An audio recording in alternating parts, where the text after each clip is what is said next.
गुरु गोविंद दो खड़े, काको लागे पाए, अब बलिहारी गुरु आपने, गोविंद दियो बताए। इन पंक्तियों के रचयिता भक्ति काल की निर्गुण काव्य धारा के प्रवर्तक संत कबीरदास पर आज हम चर्चा करने वाले हैं। आइए सबसे पहले हम उनके जीवन परिचय पर संक्षिप्त चर्चा करते हैं। और ये है आपके सामने स्क्रीन पर कबीरदास का संक्षिप्त परिचय। जन्म संवत 1455 विक्रमी, मृत्यु संवत 1575 विक्रमी। जन्म स्थान काशी उत्तर प्रदेश। भक्ति काल के कवि। इनकी रचनाएं एकमात्र रचना बीजक, इसके 3 रूप साखी, शबद और रामायणी। इनके गुरु स्वामी रामानंद, पत्नी का नाम लोई, पुत्र का नाम कमाल और पुत्री का नाम कमाली। तो संक्षेप में कबीरदास जी के जीवन परिचय की चर्चा हम कर सकते हैं। ऐसा कहा जाता है कि महान कवि एवं समाज सुधारक संत कवि कबीरदास का जन्म सन 1398 ईस्वी विक्रमी संवत में कहें तो संवत 1455 विक्रमी में रामानंद जी के आशीर्वाद से एक विधवा ब्राह्मणी से काशी में हुआ था। किंवदंती के अनुसार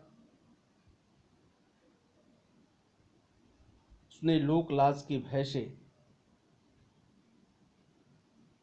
काशी के समीप लहर तारा नामक तालाब के पास इन्हें फेंक दिया, जहां से नीरू और नीमा नाम के जुलाहा दंपत्ति उन्हें ले जाकर पाला पोसा और उनका नाम कबीर रखा।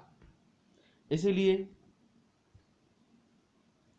इनके जीवन पर हिंदू और मुस्लिम दोनों धर्मों का गहरा संस्कार पड़ा। बड़े होने पर इनका विवाह लोई नामक स्त्री से हुआ, जिससे इनकी 2 संतानें हुईं। पुत्र का नाम कमाल और पुत्री का नाम कमाली था। कबीर स्वामी रामानंद जी के शिष्य बन गए और उनसे गुरु मंत्र पाकर महात्मा बन गए। गृहस्थ पक्ष को भी इन्होंने जारी रखा।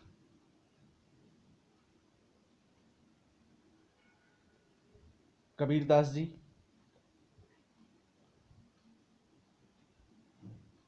समाज में व्याप्त बुराइयों के खिलाफ थे और उन्होंने उसे दूर करने का काफी प्रयास किया। अंत समय में इस मिथक को तोड़ने के लिए मगहर चले गए। उन्होंने कहा कि जो कबीरा काशी मरे तो रामाय कौन नहीं हो रहा।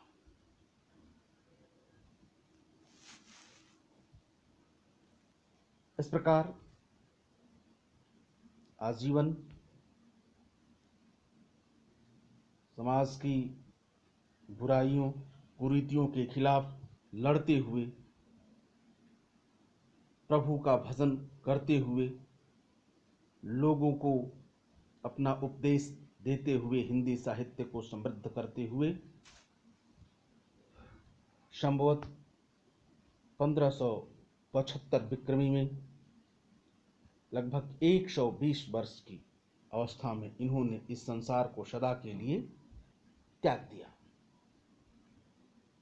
आइए हम अब देख लेते हैं इनकी रचना के संबंध में। जैसा कि कबीर ने स्वयं लिखा है, कहा है, मसी कागज छुओ नहीं, कलम गयो नहीं हाथ। स्पष्ट है ये पढ़े लिखे नहीं थे। इन्होंने जो उपदेश जनता के लिए दिए, इनके शिष्यों ने उसे लिपिबद्ध कर लिया और ग्रंथ का रूप दे दिया। और एकमात्र इनका ग्रंथ बीजक, इसके 3 भाग हैं, साखी, शबद और रामायणी। साखी की रचना धर्मोपदेश के रूप में हुआ है और इसकी रचना इन्होंने दोहा छंद में किया है। शबद गेय पद है और रामायणी की रचना दोहा और चौपाई दोनों छंद में कबीरदास ने किया है। आइए हम बात करते हैं इनके भाषा शैली की। क्योंकि कबीरदास जी संत थे, इनके काव्य में संतों की भाषा का प्रयोग है। इनकी भाषा को शतुक्कड़ी भाषा भी कहा जाता है। साथ ही इनकी भाषा में तमाम भाषाओं के शब्दों का प्रयोग मिलता है, जैसे अरबी, फारसी, भोजपुरी, पंजाबी, बुंदेलखंडी, ब्रज, खड़ी बोली आदि भाषाओं के शब्द इनके काव्य में मिल जाते हैं। इसलिए इनकी भाषा को पंचमेल खिचड़ी भी कहा जाता है। इनकी भाषा में प्रवाह है, सहज है, सरल है और शैली है। इन्होंने विशेषकर उपदेशात्मक शैली को अपनाया है। इस प्रकार संक्षेप में कबीरदास का ये परिचय हुआ। आइए हम अब इनके द्वारा रची गई साखियों के संबंध में बात करते हैं। हमारी पाठ्य पुस्तक हिंदी के काव्य खंड में जो इनकी रचना संकलित है वो साखी शीर्षक से है। बच्चों, साखी शब्द संस्कृत के साक्षी शब्द का विकृत रूप है, बिगड़ा हुआ रूप है। इसका अर्थ होता है प्रमाण। यह धर्मोपदेश के रूप में प्रयुक्त हुआ है। आइए हम सबसे पहले देखते हैं इस साखी में गुरु की महिमा का प्रतिपादन कबीरदास जी ने किया है। पहले हमने जब शुरू किया तो कहा, गुरु गोविंद दो उखड़े काके लागो पाए, अब बलिहारी गुरु आपने गोविंद दियो बताए। तो गुरु ही हमारे जीवन में प्रकाश लाता है, वही जो है ईश्वर तक पहुंचने का मार्ग बताता है। प्रस्तुत साखी में कबीरदास ने इसी बात का प्रतिपादन किया है। सतगुरु हम सूरीझ कर एक कहया प्रसंग, वर्षा बादल प्रेम का भीज गया शबयन। हम इसकी व्याख्या की बात करने से पहले एक बहुत बढ़िया चीज़ बता देना चाहते हैं कि इसको आप अपने नोटबुक में कैसे लिखेंगे। परीक्षा में यदि यह आ जाता है तो इसे कैसे लिखेंगे। सबसे पहले इसका संकेत लिख लेंगे। संकेत में पहला शब्द लिखते हैं और फिर अंतिम लिख लेते हैं। जैसे इसका सतगुरु डॉट डॉट और सब अंग ऐसे लिख लिए। उसके बाद संदर्भ। संदर्भ बहुत सरल शब्दों में लिखा जाए, संक्षेप में लिखा जाए। इसके लिए दो चीज़ें जरूरी होती हैं। एक तो पाठ का शीर्षक और दूसरा उसका रचयिता का नाम। यहाँ पाठ का शीर्षक है साखी, पाठ का शीर्षक है साखी और इसके रचयिता हैं कबीरदास जी। तो साधारण शब्दों में संदर्भ। प्रस्तुत दोहा हमारी पाठ्य पुस्तक हिंदी के काव्य खंड साखी शीर्षक पाठ से लिया गया है। इसके रचयिता निर्गुण काव्य धारा के संत कबीरदास जी हैं। यदि इसमें एक चीज और प्रसंग लिखना चाहें तो एक लाइन लिख सकते हैं कि प्रस्तुत दोहे में कबीरदास जी ने गुरु महिमा का प्रतिपादन किया है। इसके बाद हम इसके शब्दार्थ की बात कर लेते हैं। इसमें जो कुछ कठिन शब्द आए हैं उसका शब्दार्थ रीझ कर, मुग्ध होकर, प्रसंग, उपदेश, कथा, भीज मन भीग जाना। आइए हम देखते हैं इसके दोहे की व्याख्या। तो सतगुरु हमसु रीझ कर एक कह्या प्रसंग, वर्षा बादल प्रेम का भीज गया शबयंग। यहां कबीरदास जी ने गुरु महिमा का प्रतिपादन करते हुए कहा है कि सतगुरु, सतगुरु कहते हैं ईश्वर का ज्ञान कराने वाले गुरु को।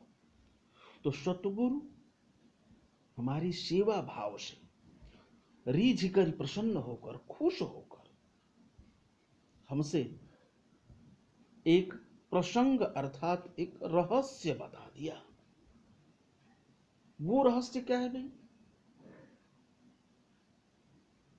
तो वह रहस्य है कि ईश्वर की प्राप्ति एकमात्र उससे सच्चे प्रेम से ही हो सकता है। कहने का भाव यह है कि ईश्वर मेरी सेवा भावना से प्रसन्न होकर मुझे एक ज्ञान की बात समझाई, जिसे सुनकर मेरे हृदय में ईश्वर के प्रति सच्चे प्रेम की उत्पत्ति हो गई और उसका मेरे ऊपर ऐसा प्रभाव पड़ा, ऐसा प्रभाव पड़ा मानो ईश्वर के प्रेम रूपी जल के बादल बरसने लगे हों और उस ईश्वरीय प्रेम की वर्षा से मेरा अंग प्रत्यंग भीग गया हो, शराबोर हो गया हो। यहां कबीर के कहने का मतलब यह है कि गुरु के उपदेश से ही मेरे हृदय में ईश्वर के प्रति सच्चे प्रेम की उत्पत्ति हो गई। इस प्रकार संक्षेप में इस दोहे की यह एक व्याख्या हो गई। इस व्याख्या को आप कई बार दोहरा लेंगे, अपनी कार्य पुस्तिका में उसे लिख लेंगे। तो संकेत, संदर्भ और उसके बाद शब्दार्थ और शब्दार्थ के बाद व्याख्या व्याख्या लिखेंगे शब्दार्थ के बाद, और उसके बाद जो सबसे महत्वपूर्ण है वो काव्य सौंदर्य। परीक्षा में यदि आ जाए तो काव्य सौंदर्य लिखना ही पड़ता है अच्छे अंक प्राप्त करने के लिए।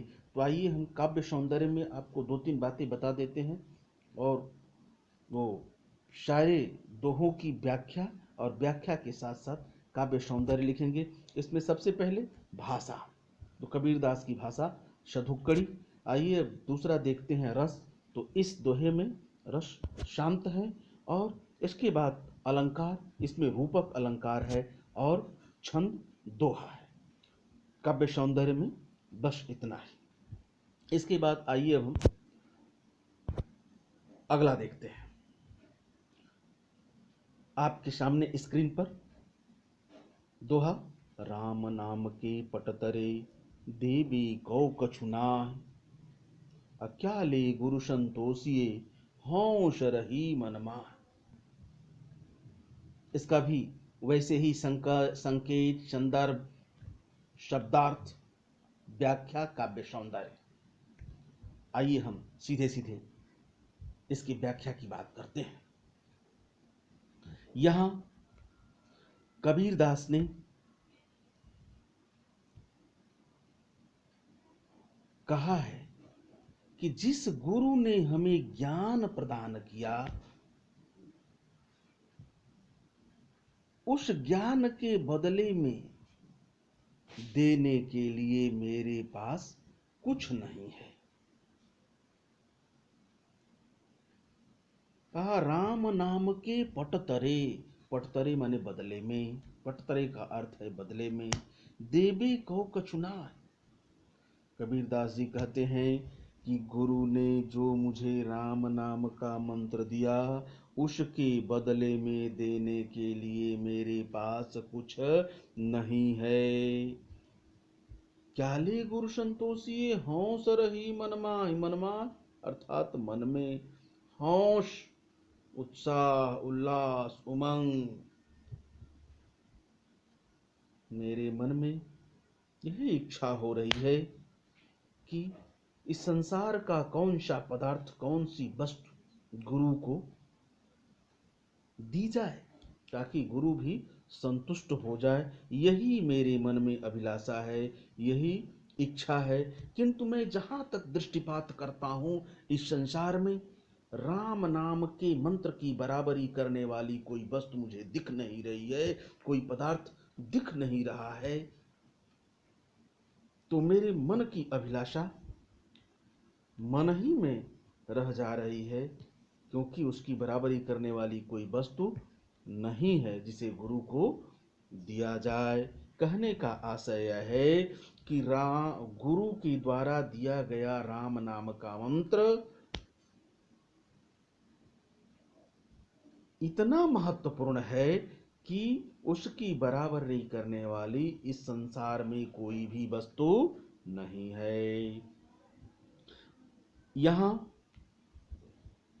काव्य सौंदर्य में वैसे ही लिखेंगे, भाषा सधुक्कड़ी, रस शांत, अलंकार अनुप्रास, और छंद दोहा। आइए हम अगला देखते हैं आपके स्क्रीन पर दोहा, ज्ञान प्रकाश्या गुरु मिला, सोजिनी बिसरि जाय, अजब गोविंद कृपा करी, तब गुरु मिलिया आय। यहां कबीरदास ने गुरु की महत्ता का प्रतिपादन किया है।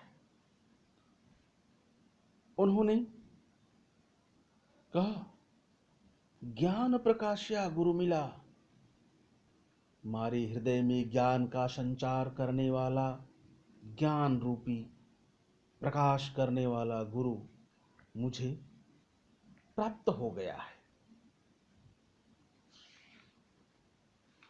सो जिनि बिसरि जाई, जिनि माने नहीं, सो माने वह, बिसरि माने विस्मृत। कबीरदास जी कहते हैं कि जिस गुरु ने मेरे हृदय में ज्ञान के प्रकाश का संचार किया, वह मुझसे कभी विस्मृत न होने पाए, कभी भूलने न पाए। क्योंकि जब गोविंद कृपा करी, जब भगवान की बहुत बड़ी कृपा होती है, तब गुरु मिलिया आय, तभी ऐसे गुरु की प्राप्ति होती है। फिर से जरा एक बार ध्यान से सुन लीजिए। यहाँ कबीरदास ने गुरु की महत्ता को प्रतिपादित किया है। कबीरदास जी कहते हैं कि गुरु के मिलने से ही ज्ञान की प्राप्ति होती है, और ऐसा गुरु तभी प्राप्त होता है जब भगवान की असीम कृपा होती है, बहुत बड़ी कृपा होती है। और वह गुरु करता क्या है? हमारे हृदय में ज्ञान का प्रकाश करता है, ज्ञान का संचार करता है। कहीं ऐसा न हो कि यह गुरु मुझसे विस्मृत हो जाए, भूल जाए। आइए हम इसके काव्यगत सौंदर्य को देखते हैं। भाषा शतुक्कड़ी, रस शांत, अलंकार अनुप्रास, छंद दोहा। आइए हम अगले दोहे को देखते हैं। माया दीपक नर पतंग, भ्रमि भ्रमि इवै पड़ंत, कहे कबीर गुरु ज्ञान थे, एक आध उबरंत। जरा यहां देख लें कुछ काठिन्य निवारण कठिन शब्दों का अर्थ। भ्रम भ्रम, भ्रमि भ्रम, इसका अर्थ है अनेक योनियों में भटकता हुआ। इवय पड़ंत, इसमें गिर पड़ता है। उबरंत, बच जाता है, उद्धार होता है। यहां जरा ध्यान देने की आवश्यकता है। नर का प्रयोग सभी जीवों के लिए किया गया है। आइए हम देखते हैं। माया दीपक नर पतंग, भ्रमि भ्रमि इवै पड़ंत, कहे कबीर गुरु ज्ञान थे, एक आध उबरंत। कबीरदास जी ने यहां माया दीपक, माया दीपक, आपने दीपक देखा होगा,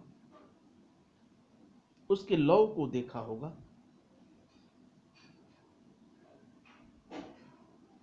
वह माया के समान है। और नर पतंग और संसार के जीव, मनुष्य पतिंगे के समान है। आपने ध्यान से देखा होगा कि उस दीपक की लौ पर पतिंगा जाता है, कीड़ा जाता है और अपने अस्तित्व को समाप्त कर देता है। तो यह सांसारिक माया दीपक के समान है। बच्चों, माया इस संसार के बंधन का हेतु है। माया शब्द ही संस्कृत के दो शब्दों से मिलकर बना है, मां और या। मां का अर्थ है नहीं और या का अर्थ है जो, अर्थात जो है ही नहीं वास्तव में, वही माया है। और यह सांसारिक मनुष्य इसी माया में सदैव बंधा रहता है। कबीर ने इसी तरफ संकेत किया है, इसी तरफ इंगित किया है कि यह सांसारिक माया दीपक के समान है और मनुष्य पतिंगे के समान है। भ्रमि भ्रमि वै पड़ंत, बार बार इसी माया में आकर वह उलझ जाता है। संसार के भिन्न जोनियों में भटकते हुए आके इसी में फंस जाता है। लेकिन कबीरदास जी कहते हैं कि कहे कबीर गुरु ज्ञान थे। कबीरदास जी कहते हैं कि गुरु के द्वारा दिए गए ज्ञान से एकाध उपरंत, एकाध लोग उससे क्या हो जाते हैं, बच जाते हैं, उनका उद्धार हो जाता है, इस सांसारिक माया के बंधन से छुटकारा पा जाते हैं, उससे मुक्त हो जाते हैं। तो संक्षेप में इस दोहे की यह व्याख्या। आइए अब हम इसमें काव्यगत सौंदर्य को देखते हैं। भाषा वैसे ही लिखेंगे, शतुक्कड़ी, रस शांत और अलंकार अनुप्रास, छंद दोहा। आइए हम अगला देखते हैं। यहां कबीर ने गुरु और अहंकार, गुरु के समक्ष मनुष्य को अहंकार नहीं करना चाहिए। यदि अहंकार है मनुष्य में तो वह गुरु के साथ एकात्म भाव नहीं स्थापित कर सकता। इसी पर कबीर ने प्रकाश डाला है। आइए हम देखते हैं। जब मैं था तब गुरु नहीं, अब गुरु है हम नाय, प्रेम गली अतिशा करी, तामे दो न समाय। आइए हम इसके कठिन शब्दों पर प्रकाश डालते हैं। मैं का अर्थ है अहंग भाव, घमंड का भाव, अहंकार का भाव। प्रेम गली, आत्मा एवं परमात्मा का प्रेम मार्ग। शांकरी माने संकीर्ण। आइए इसकी व्याख्या हम देखते हैं। कबीर दास जी कहते हैं कि जब तक मुझ में मैं, कहने का मतलब यह कि जब तक मेरे अंदर अहंकार था, अहंकार का भाव था, तब तक मुझे अपने गुरु से एकात्म भाव प्राप्त नहीं हो सका। क्यों? इसलिए कि मेरे मन का यह वहम था, जिसके फलस्वरूप मैं सदैव यही समझता रहा कि मैं और गुरु दो हैं। और जब तक यह द्वैत भाव मेरे भीतर रहा, द्वैत भाव का मतलब क्या, दो का भाव, तब तक मुझे प्रेम साधना में सफलता नहीं मिली। क्योंकि यह ईश्वर के प्रेम का साधन, उसका मार्ग बड़ा संकीर्ण है। उस पर एक होकर ही चला जा सकता है। तो ये रही इसकी व्याख्या। आइए हम इसके काव्य सौंदर्य को देखते हैं। भाषा पूर्व की तरह शतुक्कड़ी, रस वैसे ही शांत, यहां अलंकार, अनुप्रास और रूपक हैं, और छंद दोहा। आइए हम अगले दोहे को देखते हैं। भगति भजन हरि नाव है, दूजा दुख अपार, मनसा वाचा कर्मणा, कबीर सुमिरन सार। यहां कबीरदास ने भगवान के भजन को महत्व दिया है।